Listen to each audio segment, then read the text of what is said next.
কয়েক মিনিটের আগুন কেড়ে নিল বহু বছরের গড়ে তোলা সংসার। ধলাইয়ের স্মিথনগরে ভয়াবহ অগ্নিকাণ্ডে সম্পূর্ণ পড়ে যায় সারদা দাসের বসতবাড়ি। প্রাণে রক্ষা পেলেও সর্বস্ব হারিয়ে এখন অনিশ্চয়তার মুখে পরিবারটি।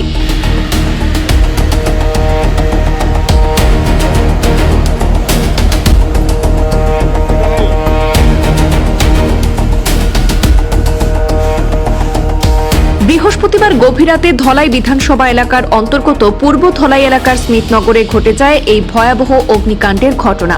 আগুন দ্রুত চারদিকে ছড়িয়ে পড়ায় স্থানীয় বাসিন্দা সারদা দাস এবং তার পরিবারের সদস্যরা কোনো মতে ঘর থেকে বেরিয়ে এসে প্রাণে রক্ষা পান। তবে ঘরের আসবাবপত্র, নিত্য প্রয়োজনীয় সামগ্রী, পোশাক আশাক সহ প্রায় সবকিছুই আগুনে পুড়ে যায়। স্থানীয় বাসিন্দারা প্রথমে নিজেদের উদ্যোগে আগুন নিয়ন্ত্রণে আনার চেষ্টা চালান, কিন্তু আগুনের তীব্রতা এতটাই বেশি ছিল যে তা নিয়ন্ত্রণে আনা সম্ভব হয়নি।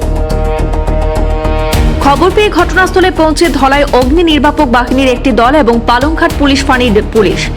দীর্ঘ সময়ের প্রচেষ্টার পর দমকল বাহিনী আগুন নিয়ন্ত্রণে আনতে সক্ষম হলেও ততক্ষণে সারদা দাসের বসত বাড়িটি সম্পূর্ণ ভস্মীভূত হয়ে যায়। প্রাথমিকভাবে আগুন লাগার সুনির্দিষ্ট কারণ জানা যায়নি। বৈদ্যুতিক শর্ট সার্কিট নাকি অন্য কোনো কারণে আগুনের সূত্রপাত হয়েছে তা খতিয়ে দেখছে সংশ্লিষ্ট কর্তৃপক্ষ। এই ঘটনায় পুলিশও তদন্ত শুরু করেছে।